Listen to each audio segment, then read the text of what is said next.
Halo semua, kembali lagi di channel Bochnime. Sebelum kita mulai, klik tombol subscribe dan aktifkan notifikasinya supaya kalian tidak ketinggalan info dan teori terbaru mengenai One Piece. Sekarang lanjut ke pembahasan.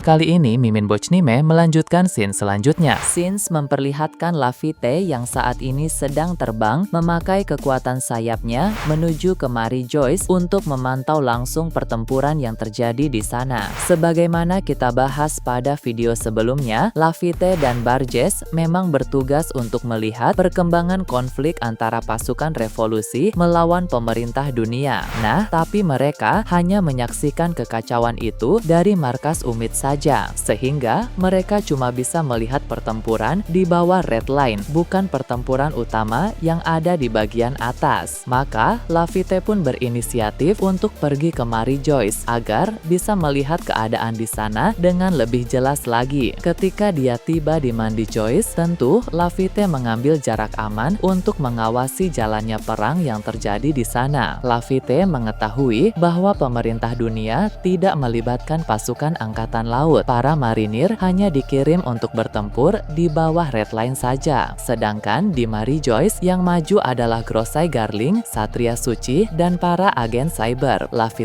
pun tersenyum dan bicara sendiri dengan bilang bahwa sepertinya mereka ingin menyelesaikan masalah ini dengan kekuatan internal pemerintah dunia. Dia pun melihat ada berbagai pertarungan yang sedang terjadi di tempat tersebut. Tapi itu semua masih di luar Kastil Pangia. Dengan kata lain, pihak pemerintah dunia benar-benar bertahan dengan sangat baik, sehingga para musuh yang menyerang di sana belum mampu menerobos masuk sampai ke dalam kastil. Levitt juga di sini memperhatikan pertarungan antara Dragon dan Sabo melawan Garling dan Shamrock. Dia lalu akan mengingat kembali bahwa pada masa lalu dia pernah melihat Shamrock bertarung secara langsung. Kilas balik singkat pun muncul yang memperlihatkan peristiwa di mana saat itu Laffy dulu menjadi seorang bajak laut. Dalam databook diketahui bahwa dulu Laffy merupakan seorang sheriff. Sepertinya di momen ini adalah masa-masa peralihan Laffy dari yang tadinya seorang sheriff beralih profesi menjadi seorang bajak laut. Saat itu Laffy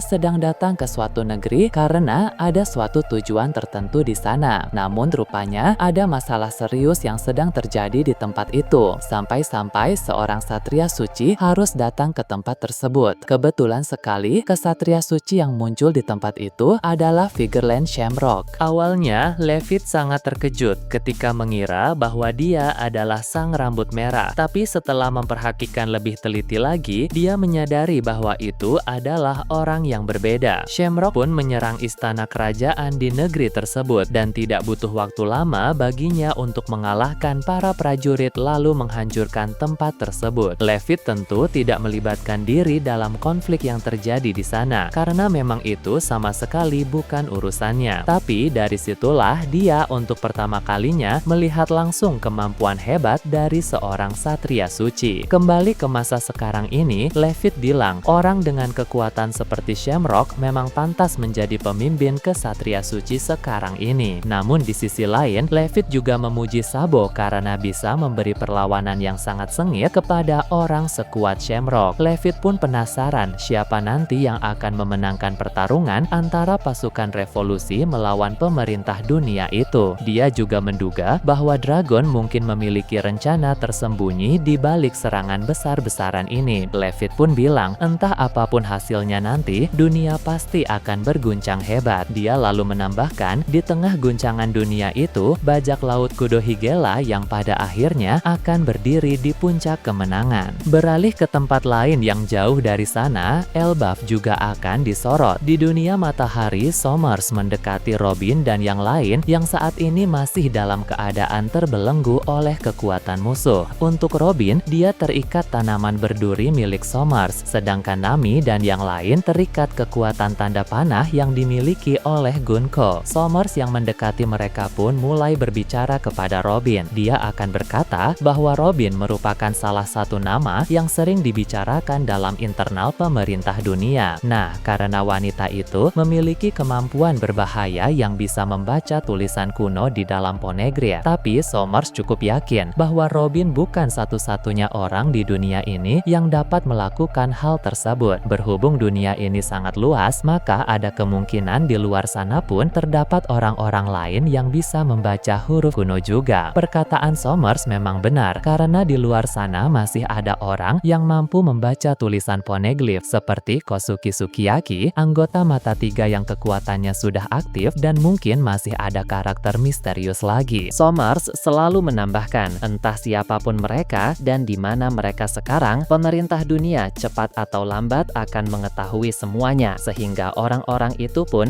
akan bernasib sama dengan para sarjana Ohara. Mendengar Sardana Ohara disinggung langsung membuat Robin menjadi marah, sehingga dia menatap tajam ke arah Somers di sana. Melihat itu hanya membuat sang satria suci itu langsung tertawa, karena untuk sekarang Robin memang belum bisa melakukan apa-apa. Tiba-tiba beberapa prajurit raksasa mendekat untuk menyerang Somers, sehingga dia harus pergi untuk bertarung melawan mereka. Ketika Somers sudah pergi bertarung melawan para prajurit raksasa tersebut, Nami pun ikut kesal juga mendengar perkataannya kepada Robin tadi. Nami bilang jika mereka semua sudah berhasil lepas nanti, satria suci yang satu itu harus menjadi orang pertama yang diberi pelajaran. Lucunya, ternyata bukan Nami yang berniat untuk menghajar Somers, melainkan dia menyerahkan tugas itu kepada Jinbei yang ada di sana. Usopp pun berkata, entah berapa lama lagi mereka akan tertahan seperti ini. Dia sudah tidak sabar untuk ikut bertarung membantu para raksasa di sana. Memang ada ketakutan dalam diri Usopp mengingat para musuh itu memang sangat kuat, tapi karena Elbaf adalah negeri impiannya, dia ingin mengalahkan ketakutan itu dan berjuang sekuat tenaga sebagai prajurit yang pemberani. Usopp tidak ingin waktunya di Elbaf ini terbuang sia-sia. Kembali menyoroti dunia bawah Elbaf, progres latihan Luffy bersama Gaban sudah semakin berkembang. Di sini, Luffy sudah semakin bisa mengontrol dan menguasai haki dengan jauh lebih baik. Hal yang Gaban ajarkan benar-benar masuk ke dalam kepala Luffy. Kalau soal latihan dan pertarungan, Luffy memang terbilang sangat cerdas. Dia cepat paham dan cepat belajar jika hal tersebut berkaitan dengan kekuatan. Loki yang melihat itu pun bilang tadinya dia mengira Luffy itu orang bodoh yang sulit paham akan sesuatu. Tapi dugaan Loki itu ternyata keliru, karena rupanya Luffy terbilang cerdas dan cepat paham apa yang Gaban ajarkan tadi. Loki pun mulai optimis jika dia bekerja sama dengan Luffy dalam pertempuran di Elbaf ini, maka mereka akan bisa bekerja sama dengan baik. Loki juga merasakan bahwa ada kekuatan besar pada diri Luffy, sehingga jika mereka berdua menggabungkan kekuatan, maka mereka pasti bisa membantai para kesatria suci yang ada di atas sana. Nah, ketika Loki memikirkan hal ini, Luffy yang masih berlatih pun tampak memancarkan aura haki yang sangat besar, seolah-olah ledakan hakinya itu memenuhi area dunia bawah. Terlihat aura haki Luffy ini disertai warna haki seperti energi kehidupan yang bercampur keemasan. Saat melihat itu, Loki jadi teringat soal Shanks, karena saat Loki bertarung melawan Shanks dulu, dia juga sempat melihat si rambut merah itu memarkan haki yang besar seperti ini. Ledakan haki Shanks pada saat itu memenuhi area pertempuran mereka. Meski Loki membenci Shanks, tapi dia mengakui bahwa Shanks memang orangnya sangat kuat. Lagi pula, pada saat itu posisinya memang Loki lah yang salah. Dia membuat kekacauan besar sehingga Shanks harus menghentikannya. Justru kali ini yang sangat dibenci oleh Loki adalah saudara kembar Shanks, yaitu Shamrock. Karena beberapa waktu yang lalu saat Loki masih terikat rantai batu laut, Shamrock menyerangnya saat masih tidak berdaya. Jadi, orang yang paling ingin Loki habisi saat ini adalah Figureland Shamrock. Berpindah ke tempat lain, pertempuran di Pulau Hachinosu akan ditampilkan kembali. Di tengah kota, ada Shanks yang harus bertarung melawan Kuzan dan Kurohegia sekaligus. Sebab beberapa waktu yang lalu, Kuzan datang ke sana untuk membantu Kurohegi yang sedang terdesak. Pertarungan ini berjalan sangat panas dan cukup merepotkan bagi Shanks, karena tentu bukan hal mudah untuk bertarung melawan seorang Yonko dan mantan admiral sekaligus. Namun, Shanks tetap mampu bertarung dengan sangat baik. Dia akan memakai beberapa jurus baru seperti teknik tebasan yang kuat maupun penggunaan haki dengan cara yang unik. Shanks memang sangat hebat dalam memanfaatkan kekuatan hakinya, sehingga dia memiliki teknik-teknik khusus dalam penggunaan haki yang sangat bervariasi. Jadi, hanya dengan kemampuan haki saja bisa memiliki variasi serangan yang terbilang sangat banyak. Kemudian, di tengah pertarungan, Kurogaya berinisiatif untuk masuk ke bangunan tengkorak demi menjalankan rencana rahasianya. Awalnya, tugas itu diserahkan kepada beberapa komandan Titan, tapi mereka terlalu lama karena dihalangi oleh para kru inti bajak laut Akagami. Guru Hege pun akan meminta Kuzan untuk menciptakan tembok besar supaya bisa menghalangi Shanks agar dirinya bisa pergi. Kuzan pun melakukan apa yang Hagi perintahkan, tapi Sans langsung melesat sambil melancarkan tebasan dengan daya hancur yang sangat luar biasa. Teknik ini menghasilkan ledakan Hosok Haki dan Musekoku Haki yang dikombinasikan untuk melepaskan tebasan yang kuat. Tembok es yang Kuza ciptakan pun seketika langsung hancur. Lalu Sans bergerak dengan sangat cepat untuk menghalangi Kurohe yang akan pergi. Tebasan dari Shanks tadi memang sangat luar biasa. Dampak hampasan dari serangan itu pun bahkan mencapai beberapa area lain di Pulau Hachinosu. Kuzan pun kesal lalu bertanya bagaimana mungkin Sans masih punya tenaga yang besar padahal sudah bertarung selama ini. Beralih ke area lain pulau tersebut, ada kelanjutan pertarungan dari Bogart melawan Vasco Shoot. Sebagaimana kita bahas pada video sebelumnya, Vasco Shoot memakai kekuatan buah iblisnya untuk memasuki mode mabuk. Dalam mode itu, dia lebih kuat, lebih cepat, dan juga bisa melancarkan serangan-serangan yang sangat sulit untuk dibaca, bahkan dengan kemampuan Kenbosok Haki sekalipun. Tapi Bogart mampu menjaga ketenangan dan fokus sehingga dia bisa bertarung dengan sangat baik. Saat ini Bogart akan melancarkan teknik tebasan yang kuat yang kemudian ditangkis oleh Vasco Shoot memakai pertahanan Busosoku Haki. Namun karena power dari tebasan itu terlalu besar, Vasco Shoot pun terhempas walau sudah menangkis. Memang dia masih belum kalah, tapi mode mabuk yang digunakan tadi kini telah selesai, sehingga Vasco Shoot pun butuh waktu untuk beristirahat sejenak sebelum bertarung kembali. Sedangkan untuk Bogart, dia langsung pergi ke area pelabuhan menemui Guard yang sedang memulihkan tenaga. Dalam perjalanan, Bogart juga dihalangi oleh beberapa bawahan dan aliansi dari Kurohige, tapi dengan mudah dia bisa menyingkirkan mereka semua dengan sangat cepat. Setelah itu, cerita menampilkan tempat lain. Tempat tersebut merupakan milik salah satu pemimpin organisasi dunia bawah. Di sana ada Stussy yang rupanya masih hidup karena dia selamat dari insiden di Pulau Egghead yang lalu. Rob Lucy memang pernah bilang pada Angkatan Laut bahwa dia telah menghabisi Stussy, tapi rupanya perkataan itu tidak benar. Mungkin Kaku, seorang deman, meminta Rob Lucci untuk membiarkan Stussy pergi karena Stussy telah menolong Kaku yang waktu itu sempat terikat. Saat ini, Stussy berada di salah satu markas organisasi dunia bawah karena pemimpin organisasi itu adalah teman dari Stussy. Dari sana pun Stussy tahu berbagai hal yang sedang terjadi di dunia saat ini, seperti konflik di Mary Joyce, pertempuran di Pulau Hachinosu, dan juga perang di Pulau Karaibari. Dari semua konflik itu, tentu yang paling menarik perhatian Stussy adalah masalah di Pulau Karibari, karena banyak melibatkan orang-orang dari organisasi dunia bawah. Untuk mengingatkan kembali, Stussy sebenarnya juga adalah salah satu kaisar dunia bawah. Namun, karena dia pun seorang agen CP0, maka posisinya sebagai kaisar dunia bawah pasti tak lepas dari campur tangan pemerintah dunia. Nah, berhubung sekarang dia sudah mengkhianati pemerintah dunia, maka pengaruhnya di dunia bawah pun telah melemah karena pihak pemerintah dunia tidak lagi membantunya. Bahkan jika mereka tahu Stussy masih hidup, dia malah yang akan ikut diburu. Jadi, tujuan Stussy sekarang adalah untuk menguatkan posisinya di dunia bawah lagi. Tapi kali ini tanpa campur tangan pemerintah dunia. Dia harus membangun hubungan yang semakin erat dengan orang-orang yang berpengaruh. Dengan begitu, ada kemungkinan dia akan melibatkan diri dalam pertempuran di Pulau Karaibari. Bukan karena tertarik dengan hadiah dari Bagi, melainkan karena ingin menjalin hubungan baik dengan banyak pihak di dunia bawah. Tentu, bukan berarti Stussy sudah pasti akan bergerak ke sana juga. Dia pasti akan mempertimbangkan hal ini karena dia tahu resiko hal itu. itu. Nah, bagaimana menurut kalian terkait ini? Nah, itu tadi berbagai hal menarik pada pembahasan channel Bochnime kali ini.